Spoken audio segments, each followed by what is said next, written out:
ಇನ್ನು ಮೋದಿ ರೈಲು ಕ್ರಾಂತಿ ಇದರ ಬಗ್ಗೆ ವಿಶೇಷವಾದಂತ ಒಂದು ರಿಪೋರ್ಟ್ ಇದೆ, ಬನ್ನಿ ನೋಡೋಣ.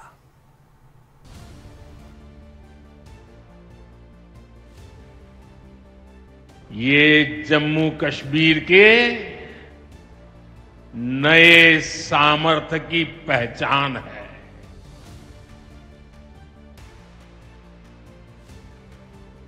भारत के नए सामर्थ्य का जयघोष है।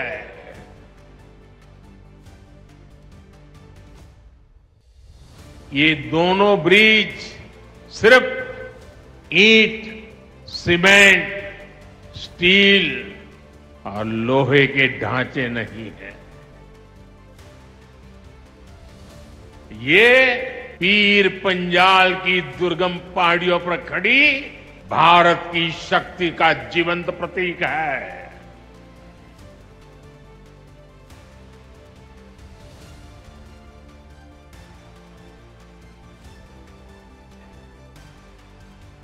ಇದು ಹೊಸ ಭಾರತ.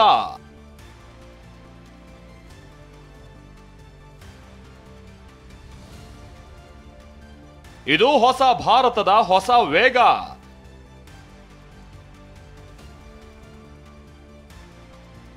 ಈ ನವ ಭಾರತದ ಶಿಲ್ಪಿ ಪ್ರಧಾನಿ ನರೇಂದ್ರ ಮೋದಿ.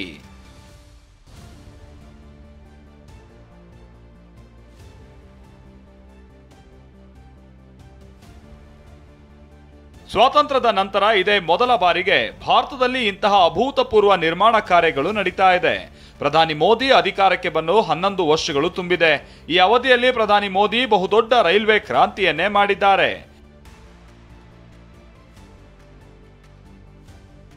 ಕಾಶ್ಮೀರದ ದಶಕಗಳ ಕನಸನ್ನು ನನಸು ಮಾಡಿದ್ದಾರೆ. ಕಾಶ್ಮೀರದ ಚೆನಾಬ್ ನದಿಗೆ ಕಟ್ಟಲಾಗಿರುವ ವಿಶ್ವದ ಅತಿ ಎತ್ತರದ ಚೆನಾಬ್ ರೈಲ್ವೆ ಕಮಾನು ಸೇತುವೆಯನ್ನ ಲೋಕಾರ್ಪಣೆ ಮಾಡಿದ್ದಾರೆ.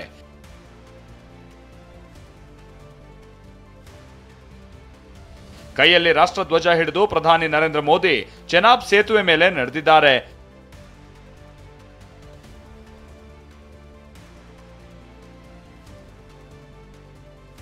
ಭಾರತದ ಶಕ್ತಿಯನ್ನ ಜಗತ್ತಿಗೆ ತಿಳಿಸಿದ್ದಾರೆ. ಭಾರತದ ಕೌಶಲ್ಯಗಳನ್ನ ಪರಿಚಯಿಸಿದ್ದಾರೆ.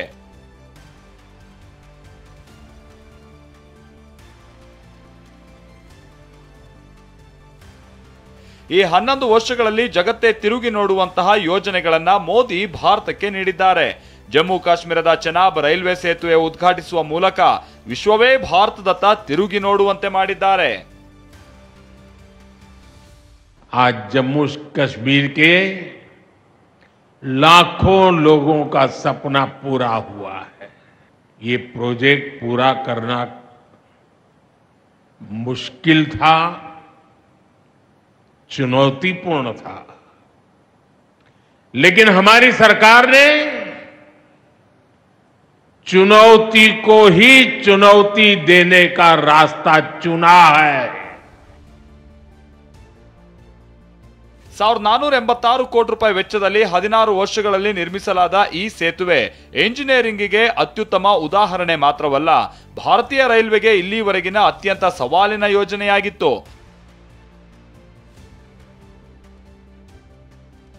ಚೆನಾಬ್ ರೈಲ್ವೆ ಕಮಾನು ಸೇತುವೆಯ ಉದ್ದ 1315 ಮೀಟರ್ ಮತ್ತು ಅದರ ಎತ್ತರ 359 ಮೀಟರ್ ಇದೆ.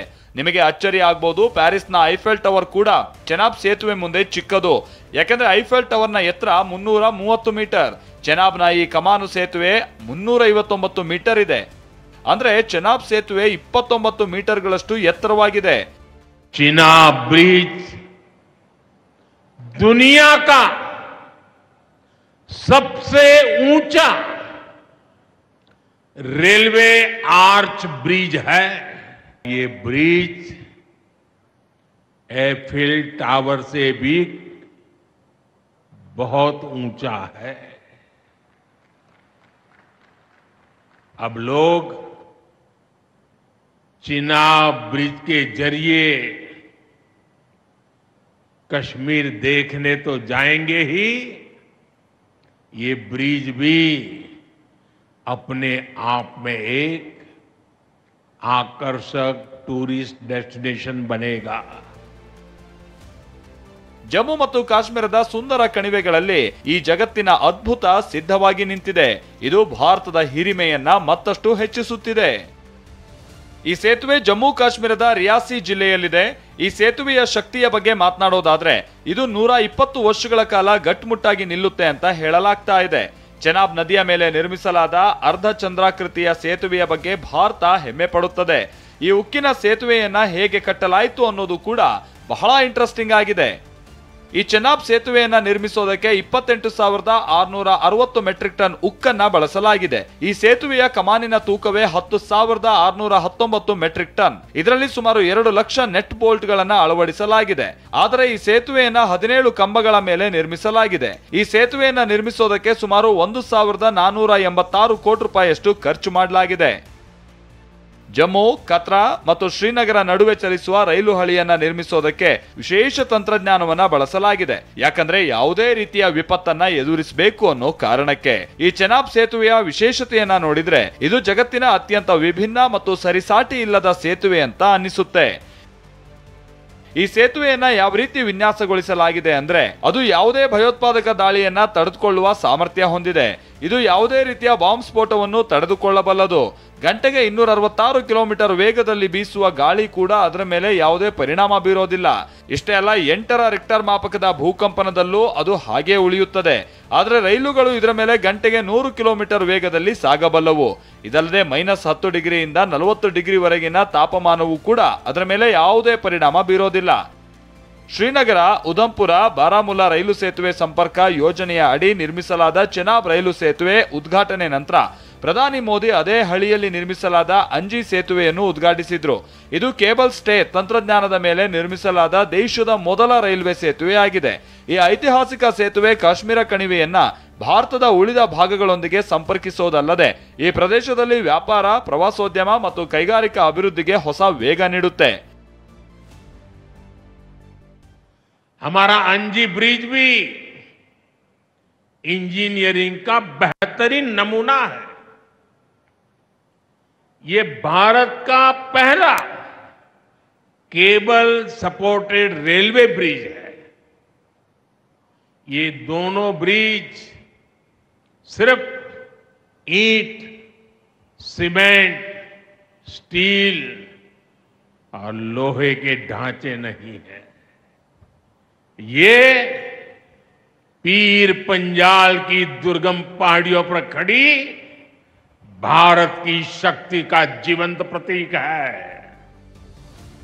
ಚೆನಾಬ್ ರೈಲ್ವೆ ಸೇತುವೆ ನಿರ್ಮಾಣದ ನಂತರ ಜಮ್ಮು ಕಾಶ್ಮೀರವನ್ನ ಉಧಂಪುರದ ಮೂಲಕ ದೆಹಲಿಗೆ ಸಂಪರ್ಕಿಸಲಾಗಿದೆ. ಇನ್ನು ಚೆನಾಬ್ ಸೇತುವೆಯು ಸೈನ್ಯಕ್ಕೂ ಕೂಡ ಬಹಳ ಮುಖ್ಯ ಆಗಿದೆ. ಏಕೆಂದರೆ ಚೆನಾಬ್ ರೈಲ್ವೆ ಸೇತುವೆಯಿಂದಾಗಿ ದೆಹಲಿಯ ಜೊತೆಗೆ ನೇರ ನಂಟು ಬೆಸೆಯುತ್ತೆ. ಯುದ್ಧದಂತಹ ಪರಿಸ್ಥಿತಿಯಲ್ಲಿ ಪಡೆಗಳ ನಿಯೋಜನೆಯು ವೇಗ ಪಡೆಯುತ್ತೆ. ಎಲ್ಒಸಿಯಿಂದ ಚೆನಾಬ್ ಸೇತುವೆಯ ಅಂತರ ಕೇವಲ 64 ಕಿಲೋಮೀಟರ್ ಇದೆ. ಈಗ ಸೇತುವೆ ನಿರ್ಮಾಣದ ಜೊತೆಗೆ ಸೇನೆ ಮತ್ತು ಅರಸೇನಾ ಪಡೆಗಳು ಚಲನವಲನ ಸುಲಭ ಆಗ್ತಾ ಇದೆ. ಅಗತ್ಯ ಸಮಯದಲ್ಲಿ ಸೈನ್ಯದ ತುರ್ತು ನಿಯೋಜನೆ ಸಾಧ್ಯ ಆಗುತ್ತೆ. ಇದಲ್ಲದೆ ಗಡಿ ಪ್ರದೇಶಗಳಿಗೆ ಸೇನೆಯ ಪ್ರವೇಶವೂ ಸುಲಭ ಆಗುತ್ತೆ. फोर्स डिप्लॉयमेंट के लिए एक बहुत बड़ी स्ट्रेटेजिक एडवांटेज भारत को मिली है. इससे जो है हमको बहुत सारी एडवांटेज मिलेगी और कश्मीर घाटी में खासकर लाइन ऑफ कंट्रोल के ऊपर या अगर पाकिस्तान ऑक्युपाइड जम्मू एंड कश्मीर में कोई कार्रवाई शुरू होती है उसमें बहुत बड़ी उपलब्धि साबित हो जाएगी. ಚೆನಾಬ್ ಮತ್ತು ಅಂಜಿ ಸೇತುವೆ ಉದ್ಘಾಟಿಸಿದ ನಂತರ ಪ್ರಧಾನಿ ಮೋದಿ ನೇರವಾಗಿ ಕತ್ರಾ ತಲುಪಿದ್ರು. ಅಲ್ಲಿ ಅವರು ವಂದೇ ಭಾರತ್ ರೈಲಿಗೆ ಹಸಿರು ನಿಶಾನೆಯನ್ನ ತೋರಿದ್ರು. ಜಮ್ಮು ಮತ್ತು ಕಾಶ್ಮೀರಕ್ಕೆ 2 ವಂದೇ ಭಾರತ್ ರೈಲುಗಳನ್ನ ಉಡುಗೊರೆಯಾಗಿ ನೀಡಿದ್ರು.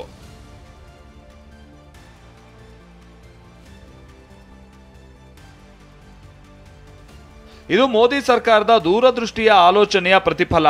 ಕಳೆದ ದಶಕದಲ್ಲಿ ಭಾರತದಲ್ಲಿ ರೈಲ್ವೆ ಸಂಪರ್ಕವು ವೇಗವಾಗಿ ವಿಸ್ತರಿಸ್ತಾ ಇರುವುದು ಮೋದಿ ಸರ್ಕಾರದ ದೂರದೃಷ್ಟಿಯ ಚಿಂತನೆಯ ಪರಿಣಾಮ.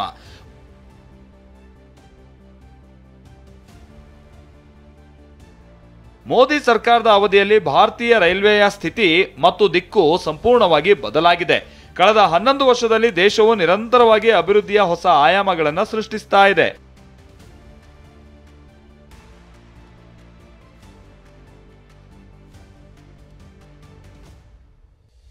ಇತ್ತೀಚಿನ ವರ್ಷಗಳಲ್ಲಿ ಭಾರತೀಯ ರೈಲ್ವೆ ಹಲವು ದೊಡ್ಡ ಯೋಜನೆಗಳನ್ನು ಸಿದ್ಧಪಡಿಸಿದೆ. ಇವು ದೇಶದ ಚಿತ್ರಣವನ್ನು ಬದಲಾಯಿಸಿದಲ್ಲದೆ ಭಾರತದ ತಾಂತ್ರಿಕ ಸಾಮರ್ಥ್ಯಗಳನ್ನ ಜಗತ್ತು ಒಪ್ಪಿಕೊಂಡಿತ್ತು.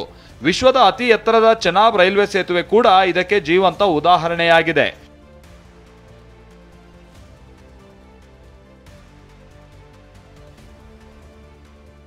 आजादी में पहली बार इतना काम हुआ है जो हमने करके दिखाया है। हम अपने यहां नौजवानों के लिए लगातार रोजगार के नए अवसर बढ़ा रहे हैं. ಮೋದಿ ನೇತೃತ್ವದ ಸರ್ಕಾರವು ಕಳೆದ ಕೆಲವು ವರ್ಷಗಳಲ್ಲಿ ದೇಶದಾದ್ಯಂತ ರೈಲ್ವೆ ಸಂಪರ್ಕ ಜಾಲವನ್ನ ನಿರ್ಮಿಸಿದೆ. ಇದರ ಪರಿಣಾಮವಾಗಿ ಭಾರತವು ಒಂದು ವರ್ಷದಲ್ಲಿ ನಿರ್ಮಿಸ್ತಾ ಇರುವ ಹೊಸ ರೈಲು ಜಾಲದ ಪ್ರಮಾಣವು ಅನೇಕ ದೇಶಗಳ ರೈಲ್ವೆಗಳ ಸಂಪೂರ್ಣ ಜಾಲಕ್ಕಿಂತ ಹೆಚ್ಚಿದೆ. ನಾವು 2023ರ ಡೇಟಾವನ್ನ ನೋಡಿದ್ರೆ ಅದರಿಂದ 2024-25ರಲ್ಲಿ ರೈಲು ಜಾಲಕ್ಕೆ 2282 ಕಿಲೋಮೀಟರ್ ಹೊಸ ರೈಲು ಜಾಲವನ್ನ ಸೇರಿಸಲಾಗಿದೆ. ಚೆನಾಬ್ ರೈಲ್ವೆ ಸೇತುವೆಯ ಹೊರತಾಗಿ ಮೋದಿ ಸರ್ಕಾರದ ಅವಧಿಯಲ್ಲಿ ಇಡೀ ಜಗತ್ತು ಗುರುತಿಸಿರುವ ರೈಲ್ವೆ ಸೇತುವೆಗಳನ್ನು ನಿರ್ಮಿಸಲಾಗಿದೆ. ಇದರ ಮೊದಲ ಹೆಸರು ಪಂಬನ್ ಸೇತುವೆ. ಇದೇ ವರ್ಷದ ಏಪ್ರಿಲ್ 6ರಂದು ಪ್ರಧಾನಿ ಮೋದಿ ಏಷ್ಯಾದ ಮೊದಲ ವರ್ಟಿಕಲ್ ಲಿಫ್ಟ್ ಸ್ಪ್ಯಾನ್ ರೈಲ್ವೆ ಸೇತುವೆಯನ್ನ ಅಂದ್ರೆ ತಮಿಳುನಾಡಿನ ರಾಮೇಶ್ವರಂನಲ್ಲಿರುವ ಹೊಸ ಪಂಬನ್ ಸೇತುವೆಯನ್ನ ಉದ್ಘಾಟಿಸಿದ್ರು. 2.08 ಕಿಲೋಮೀಟರ್ ಉದ್ದದ ಸೇತುವೆಯ ಅಡಿಪಾಯವನ್ನ ಮೋದಿ ಅವರು 2019ರ ನವೆಂಬರ್ನಲ್ಲಿ ಹಾಕಿದ್ದರು.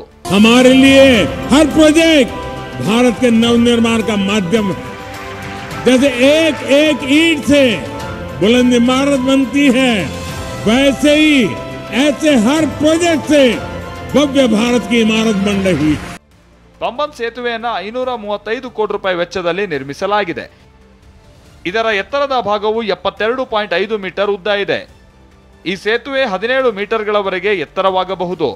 ಇದರಲ್ಲಿ ರೈಲುಗಳು ಮೇಲ್ಭಾಗದಲ್ಲಿ ಚಲಿಸುತ್ತವೆ ಮತ್ತು ಹಡಗುಗಳು ಕೆಳಗೆ ಹಾದು ಹೋಗುತ್ತವೆ.